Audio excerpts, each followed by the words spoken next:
14 دسمبر 2021 مطابق 8 جمادی الاول کے اودنامہ وائس ایڈیشن میں آپ کا خیر مقدم ہے۔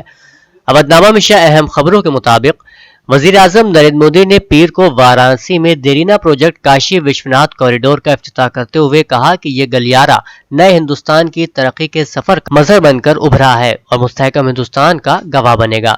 یہ کوریڈور ہندوستان کو ایک فیصلہ کن سمت دے گا اور ملک کو روشن مستقبل کی طرف لے جائے گا۔ 2 روزہ کاشی دورے پر پہنچے وزیر اعظم نے کاشی وشوناتھ کوریڈور احاطے کا افتتاح کرنے سے قبل دیگر مذہبی رسومات کی ادائیگی میں شرکت کی۔ انہوں نے کہا آج ہندوستان اپنی کھوئی ہوئی وراثت کو پھر سے سنوار رہا ہے۔ ضلع شری نگر کے زیون علاقے میں جنگجوؤں کی فائرنگ میں زخمی ہوئے 2 پولیس اہلکار بادامی باغ فوجی اسپتال میں زخموں کی تاب نہ لا کر دم توڑ بیٹھے ہیں۔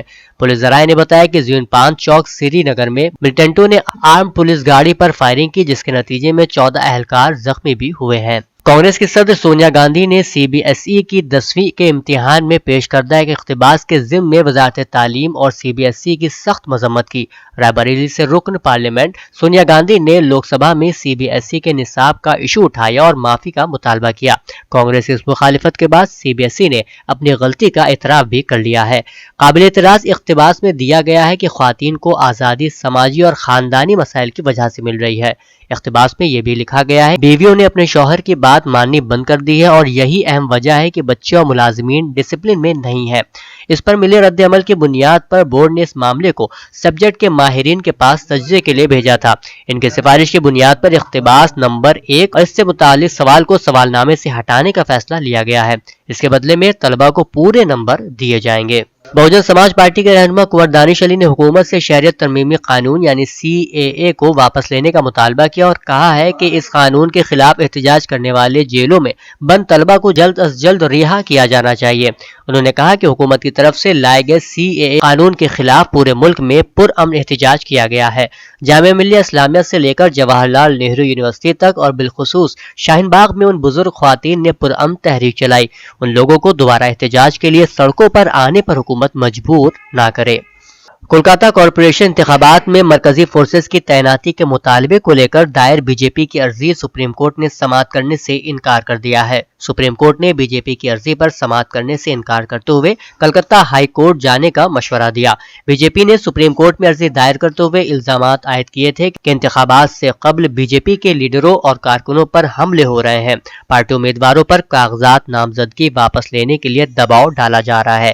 اس لیے عرضی میں سپریم کورٹ سے آزادانہ انتخابات کے لیے مرکزی فورسز کی تعیناتی کی ہدایت دینے کا مطالبہ کیا تھا۔ انفورسمنٹ ڈائریکٹوریٹ نے ایم آئی ایم لیڈر سابق رکن عتیق احمد کی پریاگ راج میں واقع منقولہ اور غیر منقولہ جائیدادیں پیر کو قرق کر لی۔ ای ڈی کی جانب سے فراہم کی گئی اطلاع کے مطابق ڈائریکٹوریٹ نے عتیق احمد اور ان کی بیوی کی تقریباً 8.14 کروڑ سے زیادہ مالیت کی جائیدادیں قرق کی ہیں۔ پدم بھوشن ڈاکٹر کلب صادق کو فخر ملت، علمدار اتحاد اور بہت سے القابات سے نوازا گیا۔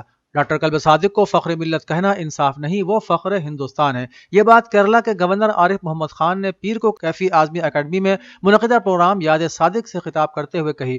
پروگرام کا اہتمام پرائم میڈیا سولوشن اور فخر الدین علی احمد میموریل کمیٹی نے کیا تھا۔ انہوں نے ڈاکٹر صادق کے تعلیم کے مشن پر کہا کہ ڈاکٹر صادق کہتے تھے کہ ہم علم حاصل نہیں کریں گے تو استعمال ہوتے رہیں گے۔ انہوں نے کہا کہ اگر ایودھیا معاملے میں ڈاکٹر کلب صادق کی بات مان لی جاتی تو ملک میں امن ہوتا۔ پروگرام کی صدارت کرتے ہوئے پروفیسر شارب رضولوی نے کہا کہ جو دوسروں کے لیے جیتے ہیں وہ ہمیشہ زندہ رہتے ہیں۔ انہوں نے کئی ادارے بنائے جن سے آج ہزاروں لوگ مستفید ہو رہے ہیں۔ Unity college, I T I, Zain Ul-Abideen hospital اور ارا ہاسپٹل میں ان کے تعاون کو فراموش نہیں کیا جا سکتا۔ پروگرام میں مولانا ڈاکٹر کلب ستین نوری نے خطبہ استقبالیہ پیش کرتے ہوئے ڈاکٹر کلب صادق کے مشن کو آگے بڑھانے پر زور دیا۔ مولانا یعقوب عباس نے کہا کہ ڈاکٹر کلب صادق نے کبھی کسی سے نفرت نہیں کی، ان کا اپنا ایک مشن تھا کہ تعلیم سب کو ملے۔ اس موقع پر ماڈرن تعلیم کے لیے شیعہ پی جی کالج، میڈیکل شعبے میں اعلیٰ خدمات کے لیے ارا میڈیکل یونیورسٹی کی وائس چانسلر ڈاکٹر فرزانہ مہندی، خواتین کو بااختیار بنا اور اودنامہ کے ذریعے سچی صحافت کو آگے بڑھانے کے لیے محترمہ تقدیس فاطمہ، سماجی خدمات کے لیے امروہہ کے عالم لطیف اور ادبی خدمات کے لیے فخر الدین علی احمد میموریل کمیٹی کو ایوارڈ سے نوازا گیا۔ ممتاز عالم دین اور پدم بھوشن سے نوازے گئے مولانا ڈاکٹر کلب صادق مرحوم کی شخصیت، افکار و نظریات اور تعلیمی و ملی خدمات پر مبنی ان کے فرزند ڈاکٹر کلب ستین نوری کی تحریر کتاب خودی کو کر بلند اتنا کی رسم رونمائی تنظیم المکاتب میں تنظیم کے سیکریٹری اور ممتاز عالم دین مولانا سید صفی حیدر زیدی کے دست مبارک سے علماء اور دانشوروں کی موجودگی میں انجام پائی۔ اس موقع پر مولانا ممتاز علی صاحب، مولانا نقی عسکری، مولانا احتشام الحسن، مولانا منظر عارفی اور مولانا جنان اصغر کے علاوہ دیگر دانشوران اور ممتاز شخصیات موجود تھیں۔ کتاب کے مصنف ڈاکٹر کلب سبطہ نوری نے بتایا کہ چونکہ نئی نسل کی اکثریت اردو زبان سے ناآشنا ہو چکی ہے، اس لیے ان کی ضرورت کو محسوس کرتے ہوئے کتاب ہندی رسم الخط میں لکھی گئی ہے۔ یہ کتاب والد مرحوم کی شخصیت کے مختلف گوشوں، ان کی فکر اور عظیم الشان تعلیمی اور قومی خدمات کو سمجھنے میں کافی مؤثر ثابت ہوگی۔ معروف تنظیم سلام Lucknow the mirror of cultural society کے زیر اہتمام تعلیم، فنون لطیفہ، ثقافت، ادب اور سماجی خدمات کے شعبے میں اپنی شناخت بنانے والی خواتین کو ویمن اودھ آئیکن ایوارڈ سے سرفراز کیا گیا۔ پروگرام کی صدارت سینئر فوٹو جرنلسٹ عزیز صدیقی نے کی، جبکہ مہمان خصوصی کے طور پر ڈی سی پی کرائم اگینسٹ ویمن روچیتا چودھری موجود تھیں۔ اس موقع پر تعلیم کے شعبے میں ڈاکٹر قدسیہ بانو، کامیاب اداکارہ کے طور پر اچلا بوس، طب کے شعبے میں انجم فردوس، بے خوف RTI ایکٹیوسٹ اروشی شرما اور اردو ادب کے لیے ڈاکٹر صبغت الزہرا زہدی، ثقافت میں مونی مشرا، سماجی خدمات میں ڈاکٹر خوشنما عتیق، نہال سنگھ اور سب سے کم عمر کی کارپوریٹر اور سماجی خدماتگار شادیہ رفیق کو ویمن اودھ آئیکن ایوارڈ سے سرفراز کیا گیا۔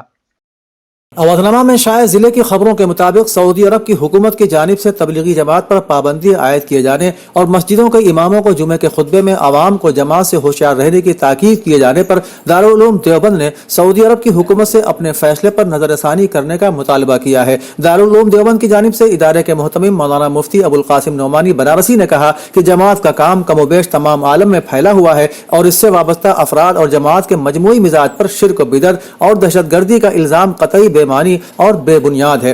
دارالعلوم اس کی مذمت کرتا ہے اور حکومت سعودی عربیہ سے مطالبہ کرتا ہے کہ وہ اس سلسلے میں اپنے فیصلے پر نظر ثانی کرے اور تبلیغی جماعت کے خلاف اس قسم کی مہم سے اجتناب کرے۔ حمیرپور سرزمین بندیل کھنڈ کے جید بزرگ حضرت بابا نظامی کا 59واں عرس مبارک بڑی شان و شوکت کے ساتھ منایا جا رہا ہے اور اس برس کسی قسم کی پابندی نہ ہونے کے سبب عرس کی گزشتہ تمام روایات کو برقرار رکھتے ہوئے عقیدت مندوں نے زائرین کی سہولیات کے لیے ہر ممکن انتظامات بھی کیے ہیں۔ سال میں ایک ہفتے کے لیے یہ گاؤں ایک شہر کی مانند نظر آنے لگتا ہے، کیونکہ عرس کے علاوہ یہاں بہت بڑا میلہ بھی لگتا ہے۔ چونکہ اس خطے میں سیر و تفریح کے لیے کسی بھی قسم کا کوئی اسپاٹ نہیں ہے، یہی وجہ ہے کہ اس علاقے کے لوگ عرس میں لگنے والے میلے کا بڑی بے صبری سے انتظار کرتے ہیں۔ عرس کا اختتام 15 دسمبر کو ہوگا۔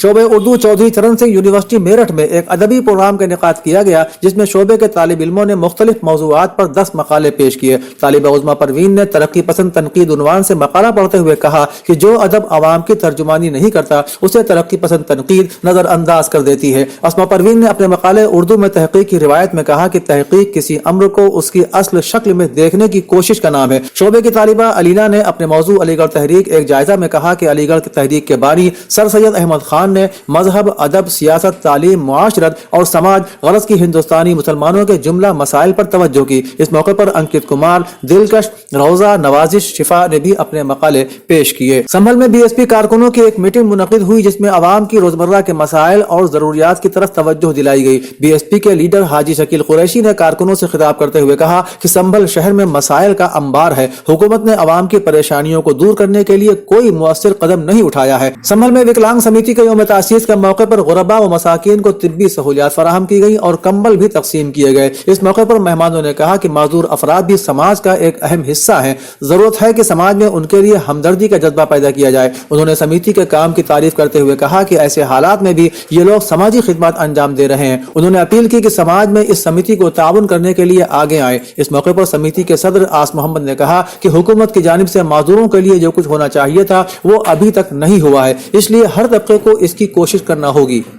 اودھنامہ کے جہاں نما صفحے پر شائع رپورٹ کے مطابق G7 ممالک نے روسی صدر ولادیمیر پوتن کو خبردار کیا ہے کہ اگر روس نے یوکرین پر حملہ کیا تو اسے سنگین نتائج بھگتنے کے ساتھ ساتھ بھاری قیمت بھی چکانا پڑے گی۔ ایجنسی کے مطابق امریکی خفیہ اداروں نے اندازہ لگایا ہے کہ روس آئندہ سال یوکرین پر حملہ کر سکتا ہے، جس میں 2.25 لاکھ فوجی دستے شامل ہو سکتے ہیں، لیکن روس کے محکمہ دفاع نے مغربی ممالک کے ان دعووں کو مسترد کرتے ہوئے کہا ہے کہ مغرب روس فوبیا کا شکار ہے اور نیٹو کی توسیع سے روس کو خطرات لاحق ہیں۔ 7 اجلاس میں دنیا کے امیر ترین ممالک کے وفود نے کہا کہ یوکرین کے قریب روس کی فوجی مشقوں کی مذمت کرنے میں ہم متحد ہیں اور روس کو خبردار کیا ہے کہ وہ اشتعال انگیزی سے گریز کرے۔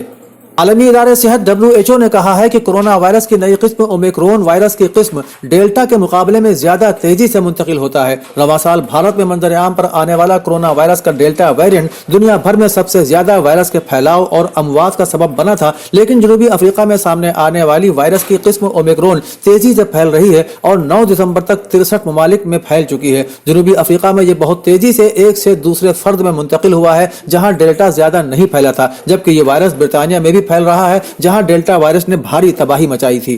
ایرانی صدر مملکت نے ترکمانستان کے ساتھ نقل و حمل اور سامان کے منتقلی کے شعبے میں مشترکہ تعاون پر زور دیتے ہوئے کہا ہے کہ دونوں صدور کی کوششوں سے سرحدی تعلقات کو مضبوط بنانے کے لیے اچھے اقدامات کیے گئے ہیں اور دونوں ممالک رکاوٹوں پر قابو پا سکتے ہیں۔ یہ بات علامہ سید ابراہیم رئیسی نے پیر کے روز اپنے ترکمان ہم منصب قربان قلی کے ساتھ ایک ٹیلی فونک گفتگو کرتے ہوئے کہی۔ اس موقع پر انہوں نے دونوں ممالک کے درمیان نقل و حمل اور سامان کے منتقلی کے شعبے میں مشترکہ تعاون پر زور دیا اور کہا کہ دونوں صدور کی کوششوں سے سرحدی تعلقات کو مضبوط بنانے کے لیے اچھے اقدامات کیے گئے ہیں اور دونوں ممالک کے درمیان تعلقات کی پیروی کرتے ہوئے آگے کی رکاوٹوں کو دور کیا جا سکتا ہے۔